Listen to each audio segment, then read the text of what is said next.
The Mazda Iconic SP, the concept car that uses 2 rotary engines. From the outside, it's a really beautiful looking machine, but what matters is what's underneath, because from what I understand so far, it is some sort of a hybrid or EV. Will the rotary engines be the main source of propulsion, with electric motors providing supplementary power, or is it the other way around? The rotaries are charging batteries as a sort of power plant to help electric motors move the car.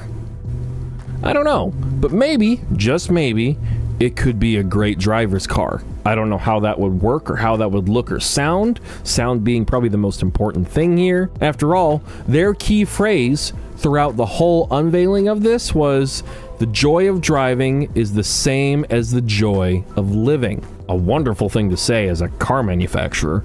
Check out That Dude in Blue's video on it to really get into the nitty-gritty of this whole thing. It's really, really interesting.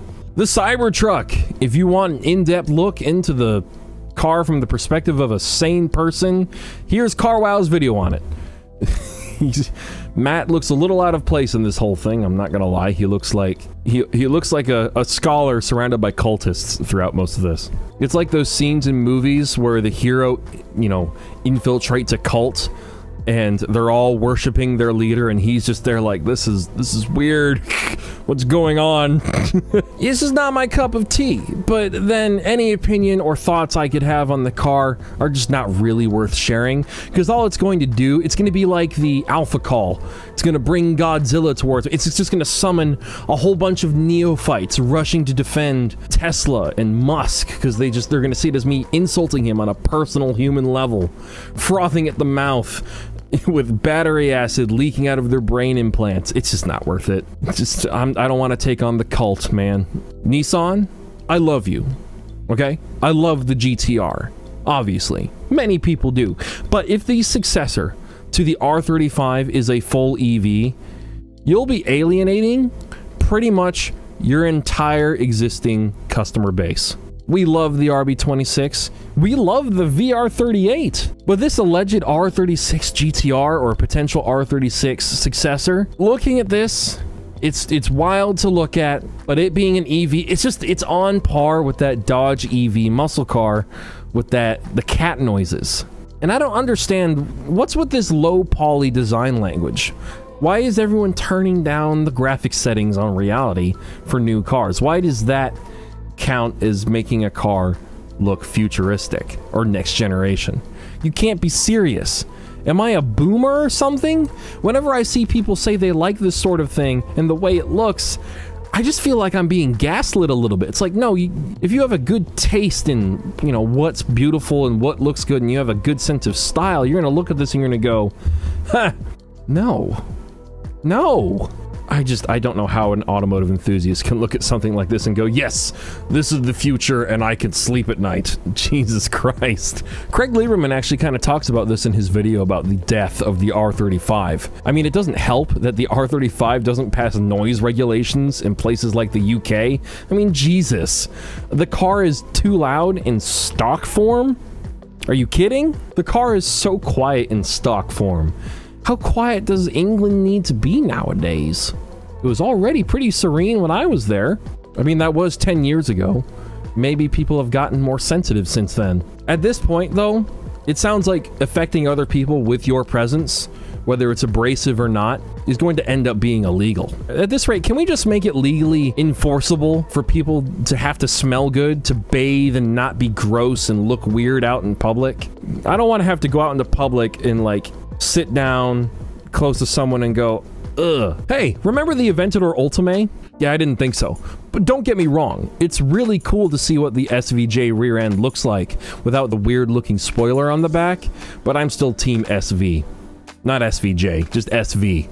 But another car I really like is the Huracan. The Huracan was undoubtedly a massive success. There's no denying that. But even more so, I think the Huracan has done great in motorsport. But there's a problem.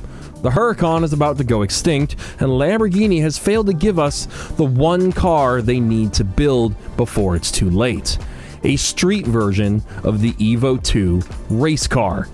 The Huracan Evo 2 race car has bespoke headlights and taillights, very different from the road cars. I would have thought a Huracan Squadra Corsa road car with Evo 2 styling would have been the perfect send-off for the Huracan, but I guess ensuring those lights to be street legal and approved would have been too hard? I'm not sure what the barrier is that stopped them from doing it, but oh well. Maybe someone will figure out how to put the Evo 2 body kit of the race car onto a street car in some sort of conversion. I'm sure it's possible with enough time and money, but God, I wonder how expensive that exterior package is. $60,000, $100,000, it could be, it's probably a lot of money. The Japan Mobility Show, the worst named event ever. Formerly known as the Tokyo Motor Show. Anyways, the Honda Prelude concept was unveiled at the Tokyo Kinetically Capable show, and it looks really cool. It's tastefully futuristic, which is a sight for sore eyes nowadays, with all the abhorrent design language we've seen lately from EV manufacturers. It's a two-door, which is awesome. The side profile is unironically gorgeous. The use of light bars is well executed and not just tacked on. And well, like what that dude in blue says in his video, I gotta agree with him when he says that the power plant isn't what we want for this car. Hybrid. But unfortunately, it is speculated by some that it's going to be a similar system to the CR-V, which isn't quite what we want. In the CR-V, the internal combustion engine provides power to generate electricity for the electric motors to move the car. It would be cooler to get a hybrid system reminiscent of the NSX or the P1, where the internal combustion engine is what propels the car, and you have electric motors helping the internal combustion engine. That would be neat to see in a much more entry-level sports car, not in NSX, like lower than that, in like an ordinary person sports car. We'll see if they can figure that out. Maybe the R&D costs are too much, but either way, next. In a world of mediocrity, boring old practical vehicles, and governments full of people fighting a war against sports cars in the name of the environment, this build goes against the status quo. This Ford Explorer ST has 700 horsepower. It's stuff like this that really gets you thinking, man. So many cars could be so much more fun straight from the factory, but no one dares makes a sporty version of everything. I'm willing to bet that if the 3-liter V6 EcoBoost was put in something a bit more special that motivated people to create a better aftermarket support for it, that it would be a pretty insane platform. But I guess that's true for pretty much anything. Throw enough money into developing ways to extract power out of an engine, and you're eventually going to end up with something pretty cool. It doesn't really matter what it is. I'll tell you what though, Ford is taking way too long to build some V8 Expeditions. From what I understand, the Expedition shares the same frame chassis as the F-150. It's body-on-frame construction. You know, the F-150 truck can come with a version of the Coyote in it, and better yet, the new Raptor R has the Predator GT500 engine in it. And the Raptor R uses a version of the 10R80, 10-speed transmission, the same thing you get in a GT Mustang, and I'm pretty sure the Expedition uses that transmission as well. So why not build a version of the Expedition using the F-150 Coyote and the Raptor R Predator engine? That would be like the dream truck for me. If I'm gonna get a truck, like an SUV or whatever, I want it to have a good engine. Either a Coyote, I can supercharge that, or a GT500 from the factory. It just makes more sense. I think the Expedition looks really, really cool, especially the new ones. But I need 8 cylinders. What do you think? Modern V8 Expedition? I just assumed they already existed. I was disappointed when I found out that they don't exist.